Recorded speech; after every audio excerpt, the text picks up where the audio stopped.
I am here to welcome you to the final session of LRA Live presented by Republic National Distributing Company with support from Jack Daniel's Whiskey. Yes, Jack Daniel's. I'm Wendy Warren, Vice President of Communications for the Louisiana Restaurant Association. LRA Live is designed to aid you in charting your next steps as we continue to navigate 2020 and beyond. We hope the information presented in this two-day series benefits you at a time when you need it most. Remember to drink responsibly and make your next whiskey order a Jack Daniel's. Check out this video.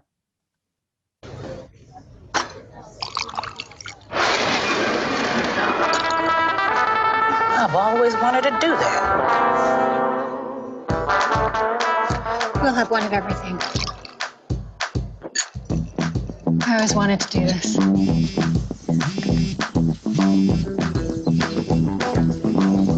I've always wanted to do that.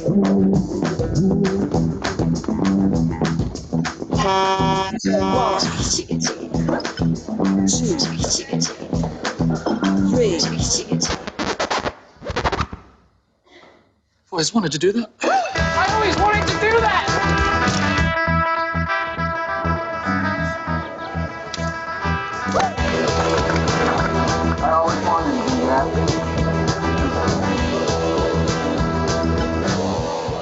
Next round on me.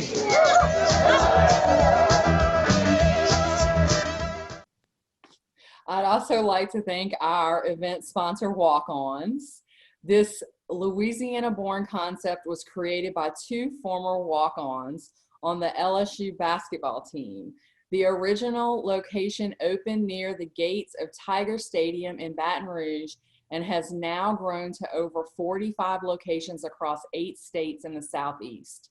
Walk-Ons is best known for its South Louisiana-inspired menu, Southern hospitality, all served up in a family-friendly sports environment. Come celebrate game day with a taste of Louisiana at Walk-Ons. Now check out their video. This is a walk-on athlete. They push harder and put their heart into the game. This is the passion we're built on. It's why we put our heart into creating game day with a taste of Louisiana.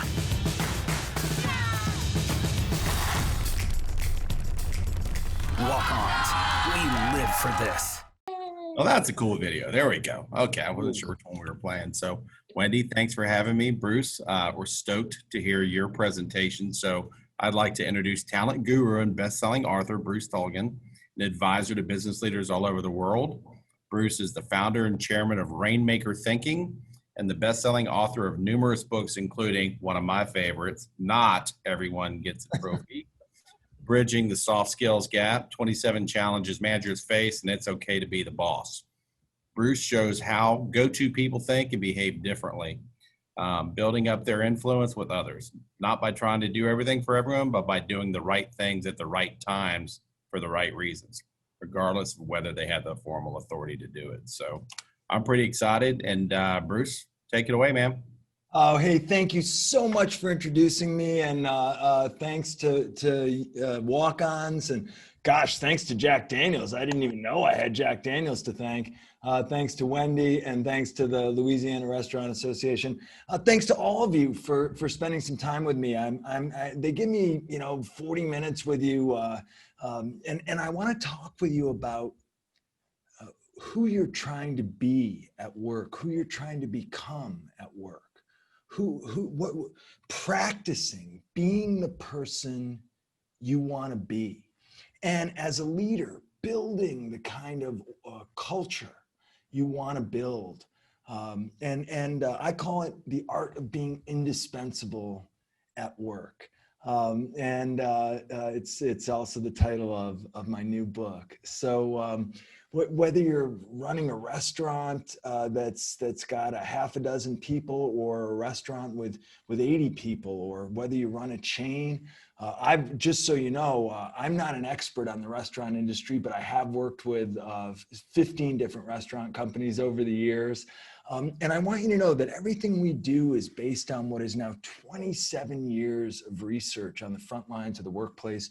More than 500,000 people have participated in our research from more than 400 organizations, including lots of folks in the restaurant industry. And I get it. Like, whenever I talk with people in the restaurant industry, you know, a lot of times they'll be like, don't you get it, Bruce? We're different. This is a restaurant, man. Everything we do is 27, is 24 hours a day, 7 days a week. You know, everything we do is constantly, we're short-staffed, we're overworked, and especially right now during the pandemic, there's been so much pressure on everyone. So sometimes people say that to me, like, you know, this is a restaurant, you know, and I've been doing this forever. And so I always start by saying, I get it, you're different. The restaurant industry is different. But I want to tell you what we've been learning over the last 27 years. I think maybe you can learn from it too. When I talk about being indispensable, now look, if I'm talking to you as a business leader, you own a business and one of your people is indispensable, the first thing I do is take you aside and say, that person's indispensable. That's a business problem. If you lose that person, you're in trouble. What are you going to do? Right? But being indispensable is in the eye of the beholder. Right? What does it really mean to be indispensable? Right? In today's world, you know, everything's uncertain. Everybody's trying to do more with less. Everybody's getting squeezed. Everybody's trying to stay afloat. If you think about, you know, what does it mean to be indispensable? Here's what I want you to think about. To whom are you making yourself indispensable? Right? You can't be everything to everyone. Now, as a leader of a restaurant, it's so hard not to try to be everything to everyone. If you're managing the restaurant, you know, you're running around like crazy all the time, and you've got that person who, that's your go-to person, right? Maybe you got 2 of them, maybe you got 3 of them. But what happens is there's only one problem with go-to people. Everyone goes to them. You keep going to them, and then, you know, pretty soon everyone's going to them. And more, and they start to drown. And if you're a leader in any organization, but especially in a restaurant, and you've got your go-to people, it's so hard not to over-depend on them. And it's so hard, if you are the go-to person, it's so hard not to try to do everything for everybody. So what does it mean to be indispensable? It's in the eye of the beholder. What does it mean? It means, oh, I'm really good at my job. Yes. It means, oh, I'll work. I'll work super hard. Yes. It means I got a great attitude. Yes. But it also means that you conduct yourself in a professional, methodical way. It means you show up really meaning to serve. And that means you know you can't do everything for everybody. If you do, you'll end up drowning. That's true if you're running the business. It's true if you have a manager and you just keep going to that person over and over again. If that manager has a couple of people and they just keep going to them over and over again, you've got to latch onto those people, but you've also got to build a culture in which everybody is trying to be a go-to person. Can everybody be a go-to person? Why not? Why would you have an organization where you're like, oh yeah, don't go to that person. Don't go to that person. No, you want to have a team where everyone is a go-to person. So I call it go-to-ism. It's about building real influence. Real influence comes from how other people think about you. Your influence lives in my brain. My influence lives in your brain. It's about showing up and being that person who's always trying to do the right thing for the right reason. It's about trying to help other people do the right thing for the right reason. But you can't do everything for everybody. And here's what we've learned. The first thing you've got to do is create vertical alignment. So if you're the leader, you've got to build ongoing structured dialogue with every person. You've got to build a strong chain of command. You have to create real communication alignment. That means you've got to make it clear what is the vision and the mission, what's the culture you're trying to create. And it means that you've got to practice strong, highly engaged leadership. And you've got to teach every manager to practice strong, highly engaged leadership. And you've got to teach every person on the team to develop a close working relationship with their leader, manager, supervisor. Every single day, people go into a restaurant, and what happens? We're all relying on each other. We're all going sideways and diagonal every step of the way. We're all, hey, can you do this? Hey, can you do that? Hey, can you do this? Hey, can you do that? The first thing you've got to do is create a strong chain of command where everybody knows every single day, what are we focused on today? What are our priorities today? What are our marching orders today? And that strong vertical alignment, that clear, what are the expectations? What are the standard operating procedures? Getting every manager to pull their group together in a team huddle. What are we focusing on today? What's our priority today? And having every single person be clear about what are their priorities? What are the ground rules? What are the marching orders? How are we conducting ourselves? How are we showing up? How are we engaging with others? Who are we trying to be? Practice being your best self every day. But leadership matters. The only tool of a leader is communication. And so many leaders, they say, oh, I've got my own style of communicating. But there's got to be rhyme and reason, structure and substance. Leadership matters. And that's where building a culture of indispensable go-to people starts, with leadership clear up and down the chain of command.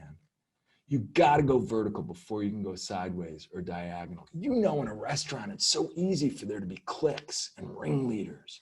If you've got cliques and ringleaders, if you've got conflict on the team, you got problems. Strong leadership is the way to crowd that out. And then you've got everybody on the team is, if you want to be a go-to person, it feels like you can't say no, but you can't say yes to everything. So many people, they want to be a go-to person, but the way that means you got to say yes, yes, yes, yes, yes. If you say yes, yes, yes, yes, yes to everyone and everything, you're going to drown. You're going to be juggling. And if you're juggling, you're going to drop the ball. You got to slow down. The key to operating successfully in a complex, busy environment where there's too much to do and not enough time is to slow down and tune in to every request. Now that starts on the very front line when people walk into the restaurant. Tune in. Why are you here? Right? So it starts with the very front of the house. Then when people sit down, it starts, the next step is when servers are interacting with people. They've got to listen, pay attention to every ask, take notes, pay attention, ask questions, make sure they understand. And that's true for everyone on the team. We're asking each other, hey, can you do this? Hey, can you do that? Everything's moving so fast, especially at mealtime. That's why the chain of command is so important, because planning before you get started, planning before That's why the team huddle, that's why the vertical alignment is so key. That's why knowing what are we going to do today, what are we going to focus on today is so key to creating order and discipline. Think of it like a scrimmage. If every single day as you're learning from each other, you want to make sure you're getting better and better together. Yes and no is all about opportunity cost. You can't say yes to everything. Every time you say no, you're creating an opportunity for a better yes. That's true in every aspect of your life. So how you conduct yourself, right? Is your yes gold? Is your yes gold? When you say yes, can I take it to the bank? See, if your yes is gold, that also gives you more power to say no. Not because I know I'll get a yes from you later, but see, if your no has rhyme and reason to it, if you have a reputation as somebody who, you're not saying no because you're overwhelmed, you're not saying no because you don't feel like doing it, you're saying no because no is the right answer. You've got to turn every ask into an opportunity to take notes. So one of the things about a go-to culture is everybody is tuning into each other and taking notes, taking each other seriously every step of the way. And then you got to learn when to say no and how to say yes. Some people say, well, you got to learn how to say no, and you got to sugarcoat it. But no matter how much you sugarcoat your no, it's still no. The trick to being able to say no is being known as somebody who makes good decisions, who knows why to say no and the right reasons to say no. And when you say yes, your yes is gold. When do you say no? You say no if something can't be done. It's not possible. You say no if something's not allowed. And you say no if something's a bad idea, or if saying yes is going to pull you away from a higher priority. And how to say yes is where all the action is. See, every time you say yes, you're making a commitment. So the punchline is always next steps. When you say yes, make sure you know what you're saying yes to so you don't let somebody down.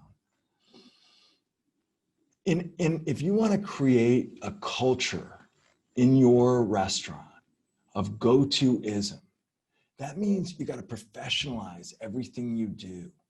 That means everyone's got to have best practices, standard operating procedures, checklists.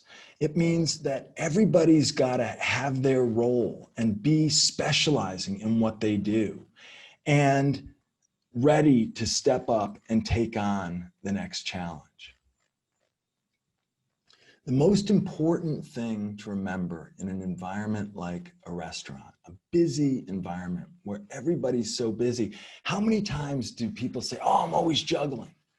The number one mistake that occurs in restaurant management is everyone's juggling, right? If you're always juggling, you're gonna drop the ball and you don't decide which ball to drop. Creating an environment of focus and discipline means that no matter how busy people are, they focus on executing one thing at a time, one thing at a time. Manage your time or your time's going to manage you. That means you've got to know what is the top priority. What are you trying to do all day, every day? And I think that in restaurants, what happens is people often form cliques. If you have a clique, you might have a ringleader. If you have a ringleader, you might have competition between and among cliques. You might have conflict. The number one thing that goes wrong in a restaurant is it's so personal. People are hanging out together. And one of the things that we've learned is, of course, people are gonna build friendships at work. But the number one thing you can do to make sure that you maintain high functioning teams that are focused on excellence is keep people focused on the work. When the work goes better, the relationships get stronger. And so here's what that means. If you want to build a culture around making the work get better and better, there's 3 things that we recommend people do, especially in restaurants. When we go in and we're trying to help a restaurant build the right kind of culture, the first thing is planning. So I said before, vertical alignment is the key. You got to have a strong coaching style manager. And if you've got a big staff, the general manager can't be the only leader. You've got to have lieutenants. And if you've got a front of the house manager and a back of the house manager on different shifts, you've got to develop those lieutenants, because you need a strong coach for planning the shift and giving everybody a sense, not just of mission, but of priorities today. What are we focusing on today? And then the second thing is building a culture of gratitude, so that we're thanking each other and recognizing each other, that we're recognizing our successes. And then the third piece is the after action review. So we do a lot of work with the United States Armed Forces. And one of the disciplines that you find in the military is what's called an after action review. And it can be built into your team huddle, so that instead of pointing fingers, instead of whispering, what we talk about is, hey, what went great yesterday, right? What didn't go as well? When we talk about what went great, that's the time for gratitude, right? When we talk about what didn't go so well, that's the time for course correction. And if you think about every single shift as a game, right? So you've got your game tapes, and then every huddle turns into an after action review, where you're saying, hey, what went well yesterday? What didn't go as well? Let's drill down and let's focus on one thing we're gonna do better today as a team. This is how you create a culture of go-toism, a culture of continuous improvement, a culture of indispensable service to each other. It's all about the relationships, but that doesn't mean playing politics at work. It doesn't mean best friends at work. You know, sometimes if you have a best friend at work, it's harder to hold that person accountable. We all form friendships, and especially in a restaurant environment, friendships are a huge part of working in a restaurant. But sometimes they become a crutch, right? You over-rely on your friend, and sometimes you make them susceptible to overcommitment, and you drive them to fail. Maybe they over-rely on you, and they drive you to overcommitment. So of course the friendships are real, but if you orient your role at work around the friendship, that's when things go wrong. So if you're a leader, you've got to try to create a culture around continuous improvement. Everybody should be a go-to person, right? If you create a culture, look, if somebody's dragging their heels, you got to try to lift them up and help them get better. But the way to create a culture where it's really hard to drag your heels is when, hey, this is what's going on here. We got a mission. Every team huddle is not just, you know, too many team huddles are checking the box, right? The team huddle, if you make the team huddle an after action review, if you walk away with nothing else from this session, make every team huddle an after action review. That means look back, what did we do? What went great? Let's celebrate. What do we need to do better? And what are we going to do better today? And let's plan and focus that way. And then everybody, what are you going to do better today? How are you going to be part of that? How are we going to rely on each other today? What are we going to say yes to? What are we going to say yes to together? This is the essence of what we call go-to-ism. Find your go-to people wherever you need them. Lift each other up, build up other go-to people. If you've got a colleague who's not a go-to person, build them up, make them better. Now, most of the people on this meeting, you're in a leadership role. So when you're deputizing people, what you're trying to do is build them up and make them go-to people. But everybody on the team should be a go-to person. So, I want to leave time for questions. It looks like we've only got 22 people on here. So that means people will have a chance to ask questions. Before I do that, though, I want to give you a gift, I think. So we've got this great thing going. It's called the Indispensables podcast. And normally I brag about the generals I've had on, because my first guest was a chief of staff of the United States Army, a 4-star general. My guest number 6 was a deputy commander of the Joint Special Operations Command. He was only a 2-star general. But I want you to know we had Ray Blanchette on, the CEO of TGI Fridays, my good friend and longtime client. And I had such a great conversation with Ray for the podcast. And he talked about his approach to leadership and creating these teams of mutually supportive go-to people where everybody's trying to lift each other up, but nobody's trying to do everything for everybody, right? That they have strong leadership so they know what to focus on. And vertical alignment is their anchor for everything else. And continuous improvement is the punchline of every single meeting. So enjoy the Ray Blanchette episode, but we've got like 20 episodes up. And so I want to offer that. If you go grab the podcast, it's free. They tend to be about 30 minutes. And it's an ongoing resource I can provide for everybody on here. And I also want to give you my email address, that if some of the spirit of how to practice being the person you want to be, if some of the spirit of service through good decisions and good conduct and real integrity, if some of the ideas about creating a culture around serving each other and lifting each other up, if that appeals to you, send me an email and I'll walk through any challenge with you by email as long as you want to stay in dialogue with me. I'll be your personal consultant, and I'll tell you why, because that's how I lure people into my interviewee database.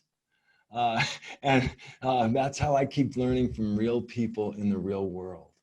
I hope you've had a great conference here. I hope this has been a contribution. I want to leave you on a high note. I want to leave you on a high note that, as a leader, people are looking at you. As a leader, people are paying attention to you. They want to see how you show up. And they also are paying attention to what you value and who you value, who you shine a bright light on. And if it's only the people who are willing to burn themselves out, run themselves ragged, right? If you have a culture where people burn themselves out and run themselves ragged, that's not what people are looking for. But people are looking at you and they're looking at what you value and the culture you're trying to create. If you're creating a culture of mutual go-to-ism, right? I'm a go-to person. I've got my go-to people. We lift each other up. We support each other. We help each other beat overcommitment. We help each other get the right things done. And we build influence with each other by trying to do the right things for the right reasons. People are paying attention to you as a leader. And you either build a culture by default or you build a culture by design. And if you want to build a culture by design, I'm happy to help you. All you got to do is send me an email. Now, I hope there are some thoughts, comments, and questions. Please chime in. Well, I read the book. You sent me the book during the pandemic, and that was some of my light reading. And I thought that it really went through, and everyone on the call will get a copy of the book.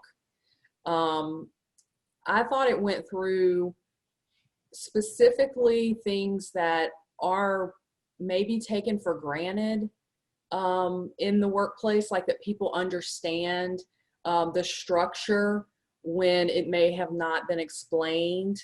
In a restaurant, because it is so unstructured, I thought this would be particularly helpful for folks who are, not sitting at a desk, not working in an office environment, that are moving around a lot in a space. And what if you are in a management position in a restaurant, and but you aren't the top dog, but you want to start to create this culture? How do you kind of bring that up and then bring that around and down, like to people around you? Like, how do you, bring others to this concept? Yeah, I mean, look, so if you're a mid-level manager, so people say, oh, I don't have the authority. Well, if I don't have the authority, I got to use influence. Well, what does that mean, use influence, right? Well, I could badger people. I could beg them. I could bake brownies. I could bribe them. If they don't do what I want, I could be mean to them. Well, that's the irony is you might get what you need from that person today, tomorrow, or even this week, but you're not building influence, you're losing influence. The way you build influence with people is by serving them. The way you build influence with people is by how you show up and how you conduct yourself, how you treat people. The way you build influence is by making good decisions. So step one, it matters wherever you are in the chain of command. It matters how you conduct yourself and how you treat people. No matter how good you are at what you do, no matter how much you smile, say yes, yes, yes to everyone and everything. It's about how you show up, how you conduct yourself, how you treat people, and how you deliver on your commitments. So that's number one. And the first person you got to manage every day is yourself. The second person you got to manage every day is your boss, right? Go over your own head early, often, and frequently, right? Align with your boss. Help your boss create clarity. So that's the second person you got to manage every day is your boss. And the third person you got to manage every day is everybody who reports to you. And fourth is anyone else, your lateral colleagues. So, that's a lot. But so many people, they show up to work and they just, they're on autopilot. Autopilot is the enemy. Autopilot is the enemy. Every day you gotta manage yourself, show up, then align with your boss, get your people aligned. And think about it this way, with every single person who reports to you, just help them focus on doing one thing really well today. Now that's good for the restaurant, it's good for the customers, it's good for you, it's good for everybody on the team, but it's also good for them. And what you're doing is if in every interaction you're trying to add value, right? So you're setting an example, but you're also making things better in everything you do. You're making things better. There is a question: how does a manager turn around a toxic culture in a restaurant? Yeah, I mean that's perfect. And usually a toxic culture comes from the formation of cliques and ringleaders. And that almost always happens, sorry manager, in a power vacuum. right? And I realize managers say to me all the time, well, I'm trying to empower people. Hey, do it however, I don't want to hold their hand and tell them what to do all day long. I try to be fair to everyone. I don't want to be a jerk. I don't want them to think I'm a jerk, and I'm busy, right? If you're a manager, oh, well, good news. You're a full-time coach, right? No, right? If you're a manager, you're running around, you've got tons of your own stuff to do. Back office stuff, firefighting, right? So you're busy, but here's what you got to do. You've got to set aside time every day for leading the culture, and the culture is made up of people. So one thing you got to do is suck the oxygen out that is allowing the toxicity to thrive. And mark my words, that happens in a leadership vacuum. If you're having a team huddle twice a day, 3 times a day, before every shift, at the beginning of every shift, right before the rush, after the rush, if those team huddles where you don't put your foot down, right? Don't come down like a ton of bricks. Just say, hey, what went great yesterday, right? And make sure there's gratitude. Hey, what could go better from yesterday? What didn't go well yesterday? Okay, in a toxic culture, you got finger pointing. Mr. Blue was a jerk yesterday. Oh, well, Ms. Red disappeared again. Oh, well, Mr. Orange was out back smoking again, right? Okay, there's going to be finger pointing. There's going to be finger pointing in a toxic culture. So you have to use the withering medicine of patience and consistency. The withering medicine of patience and consistency. Inject your spirit of service and your expectation of service between and among the others. And look, let's say you've got multiple restaurants. And so you're trying to do that, or you're aware that that's happening in a particular restaurant. Maybe it's happening on a particular shift, right? You got to figure out what's going on there.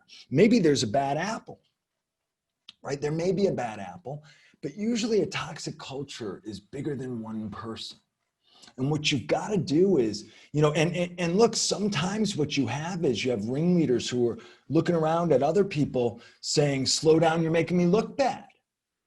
Oh, you're so into it, hey, knock it off, right? So as a leader, you got to figure out who's who and what's going on. But step one, right, is not come down like a ton of bricks, not try to remove the cancer. Step one is to infuse a spirit of expectation of service. And the only tool of leadership is communication. That's it. That's all you got. I had a 4-star general tell me years ago that's the only tool leaders have is communication. So you've got to use it. You've got to inject that structured communication. And then so start with team huddles and then one-on-ones. You got to have one-on-ones with people. And if you've got deputy managers, you have shift managers, you have front of the house managers, you've got to manage how they're managing. So how do you manage managers? You got to manage how your managers are managing. If you have managers who manage managers, you have to manage how your managers are managing how their managers are managing. If you have managers who manage managers who manage managers who manage managers, you have to manage how your managers are managing how your managers are managing how your managers are managing. That's chain of command. You got to create consistency and alignment. Make the work what's going on, and you'll suck out the room for all that personal conflict. So I had a manager many moons ago who her mantra was like, no is a complete sentence. That is not something that I took and adopted. However, no is a complete sentence. That's hilarious. Sentence. When you say no, do you have to give a reason? Look, so it's true that no is a complete sentence. But saying that makes you sound kind of like a jerk to me anyway. And so, it's not that you don't have the authority. If you're the boss, sure, you can say no. So do you have to give a reason? Well, no, if you're in charge, knows the answer. But look, the reality is, if you want to create a culture where people feel good about yes and no, then the trick is respect other people's needs, respect their requests. So when somebody asks, ask more questions. So that's the I'm going back here on the PowerPoint. Turn every ask into an intake memo. The reason I say take notes, ask questions, is when somebody's asking you something. I don't want to work on Thursdays, right? Maybe. Whatever. I don't want to work with Mr. Red. Whatever it is, right? Ask questions. Why? What's going on there? Try to understand. Oh, if I did that for you, I'd have to do that for everybody. Really? Are you a communist? Why would you do that for everybody? I'm bending over backwards and jumping through hoops for you. Mr. Blue is dragging his heels. Why should he not? Why should he get Thursdays off? I want Thursdays off. And here's what I'll do for you by Wednesday at midnight. Right. So if you ask questions, why don't you want to work with Mr. Red? Well, turns out Mr. Red's a bad apple. He's forming a clique. He's a ringleader. He's the one telling everybody, slow down, you're making me look bad. Oh, wow, you learned so much. So when somebody comes to you with a need, with a request, you gotta respect their request. Treat their respect. They're asking you a question. What they're really saying when somebody asks you something, they're giving you an opportunity to serve them. They're giving you an opportunity to be more valuable. They're going to you. That's what it means to be a go-to person. How do you know if you're a go-to person? Are people going to you? Right? If you don't know about this, there's a pretty good chance you're not a go-to person, right? So if people are going to you and asking you, okay, tune in, ask questions, take notes, pay attention, respect that need. Then when you say no, at least I know you heard me. At least I know you were paying attention to me. And sure, if the answer is, that's physically impossible. So, or no, we can't do that because, there's a real reason it can't be done, or it's against the rules. Oh, well, the reason you can't bring your dog to work is this is a restaurant and there are health codes. Right. So, maybe the dog could be in a parking lot, but the dog can't be near the kitchen. That's why it's not allowed. Right. Or if you say, oh, well, you want to, your idea is to bring your recipe, right? Chocolate covered French fries. Well, that's just something that probably shouldn't be done. It's just not a good idea. But the key to making people feel good about your no is respecting their request. And then, by the way, it's also critical, because what some people do is instead of saying no, they yes people. They'll just yes you. They weaponize yes. They yes you to make you go away. They yes to please in the moment, but then sometimes since they yes everyone, they don't deliver. Right. So the other piece of that is that your yes should be gold. And the way to make every yes gold is never say yes without a plan, even if the plan is, one line, but it's a plan to execute. Every yes is a commitment. So it deserves a plan of execution and focused execution time.